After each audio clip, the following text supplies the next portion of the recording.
All right, so now we're going to talk a little bit about power for fixed effects. I have some handouts for this also in class that we can talk about, but this is kind of the general idea behind it.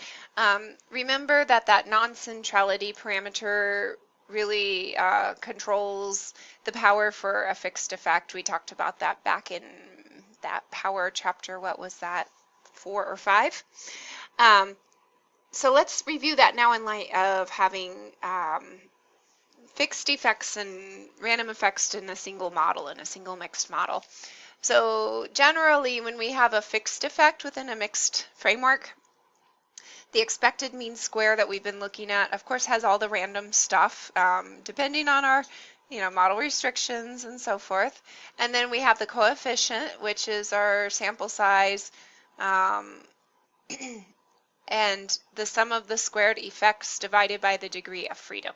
So this would mean that we can take this part right here, make it our numerator with our random stuff in the bottom for our non-centrality parameter. The random stuff goes to the denominator, and that degrees of freedom basically disappears. Sounds like we're waving hands a little. I can show you a little bit more detail in class if you're interested in seeing, but it's not that interesting.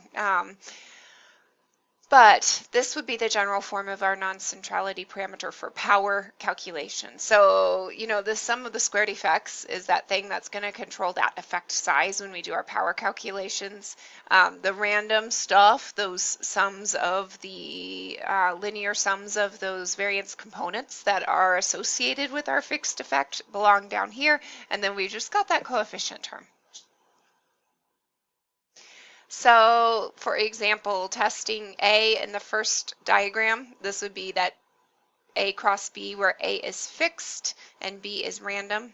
I don't want to flip all the way back to that first Hasse diagram where A was fixed and B was random, but that is what I'm referring to. So if you don't remember, pause, go back to the notes there. We could come up with the expected mean square. We have the unrestricted model, so we have sigma squared and 2 times the interaction variance component. 2 is our number of replications, if you recall, for that data or for that setup. Then we've got 5 levels for our effect A. Using that Hasse diagram, you can see that there's a 5 and then a 4 for the degree of freedom. So the 4 degree of freedom goes down here. The sum of the squared effect sizes goes here. 8 is 2 times 4 because the other factor had 4 levels, B, and 2 is our number of replications. So this means our non-centrality parameter will be this numerator here. It's hard to circle that. The 8 and the sum, square root effects, divided by the variance components. So no, we need to know something about what we believe these variance components are going to be to make this calculation. Of course, we always use the lead investigator's knowledge about whatever we're looking at to really decide what this quantity should be. This 8 is easy, but these we kind of have to guess or have pilot data or just make an assumption to be able to do that. Here's a more general form of that test. Of course, we've got the 2 and the 4 here. That gave us an 8 on the previous slide. And n is, of course, our number of replications, that 2. Notice, what if n gets really, really big? Remember, n is our number of replications, not the overall sample size, but the number of replications per treatment combination. So how many replications we get of each alpha, beta combination. So what happens if I increase n? Well, of course, the numerator is going to increase, but so does the denominator. Really, we need to power calculations for mixed models where we have these variance components and often crossed or nested factors. We need to think about more than just our number of replications. Everything we did in the past chapter about power, we just focused on the number of replications per treatment group. And that was all we talked about. Again, things were simple then, and we didn't have to worry about such complexities. But now you can see if we increase b, that's actually going to have the greater effect and make our power go up to 1. So we really need to focus on increasing b here. And what is b? The number of levels of our second factor. So, and what is our second factor? It happens to be the random term b. So at first you may be thinking, well, we can't change the number of levels, but we can with a random term. We can just increase, say, the number of respondents. Go from, say, 5 to 10. And then we're increasing b, where our alpha or a factor is some fixed quantity. Of course, we can't change that. So think about that. This is an important distinction. So I don't know. I don't know if I agree with Gary here that it's easier to do power for random effects than for fixed effects. I think they just have their own set of assumptions and difficulties. What I've already told you, but what I find so difficult about these is just making decisions about those assumptions and feeling good about it. Okay, so let's say we have a random effect, eta. We want to test, whether or not that variance component is 0 or greater than 0, of course, the alternative. We're going to have 2 expected mean squares associated with this kind of random effects model. We have our overall tau, which is associated with some lower term random effect. We're being very vague here. Normally we would think of this as sigma squared in the simplest case, but it doesn't have to be. Okay, it could just be the lower tier term. So the thing that appears, in the Hasse diagram, S1 is up here. S2 would be the nearest random term. Okay. So notice if we construct a approximate f-test using this, even if tau is kind of a complicated expression of variance components, that's okay. We just compute that approximate f-test. We get the degrees of freedom from the software. Sometimes those nu 1 and nu 2 would be difficult to compute. And we get the following. So we get under the null hypothesis, of course, that variance component there would be 0, so that guy would be 0. And we get something that is really truly something approximating that F distribution with nu 1 and nu 2 degrees of freedom.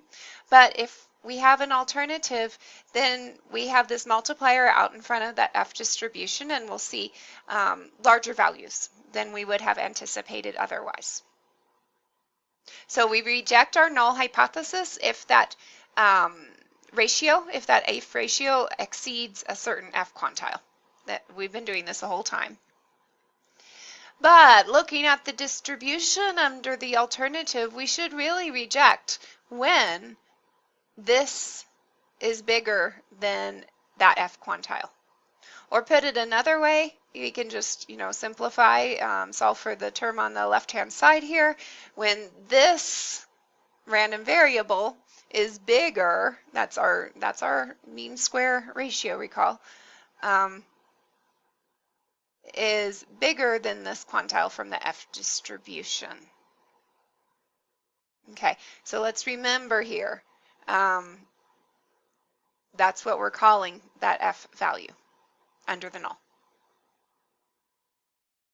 So let's consider testing the interaction term in that second model. Remember, it's that second model was the fully cross three-way design. I had to think a moment, go back to that one slide. I'm thinking we should all print that out and just have it for reference at this point, because that's an important slide with those 3 Hasse diagrams of the different models. Consider testing the variance component alpha gamma. Remember, this is fully cross three-way design, and our test is going to be MSAC over MSABC. That's because the ABC interaction term is right below the AC in the Hasse diagram. Our degree of freedom are actually easy here. There's no approximate f-test really needed because it does follow directly below in the Hasse diagram. And so we're going to test at epsilon equal 0.01.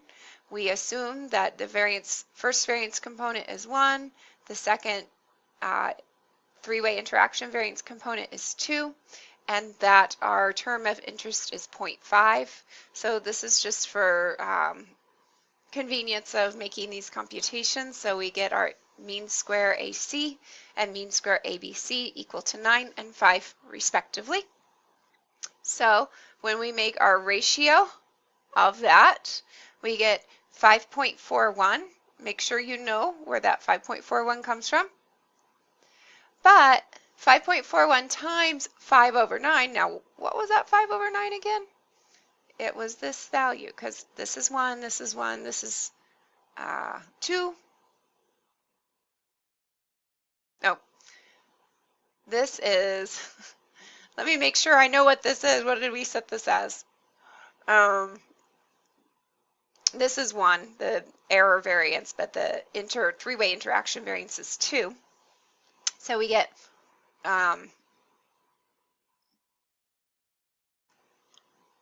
here 5 for that mean square ABC and 9 for the mean square AC.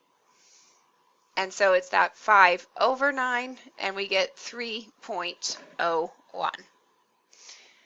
So power is the probability that F with 4 and 12 degrees of freedom is larger than 3. I don't like that interpretation very much. I would say power in this case is 0.062, which means 6.2% of the time you will find a difference as large as 0.5 for that error variance, provided the data. So only a little over 6% of the time. That's not very good power. That's really very, very low, in fact.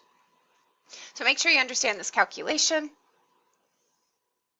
Of course, when there's no F-tests like we had in that previous example that are really easy, we have to use the random terms, a sum of the random terms to approximate an F-test. We practiced this in class. Let's test alpha here. This is kind of a review of what we worked out in a tedious way, perhaps in class. Remember that we have the expected mean square for alpha, which we already laid out to be this, the expected mean square for ABC, which we laid out to be this. The denominators for the mean squares that involve A and B are the following here. And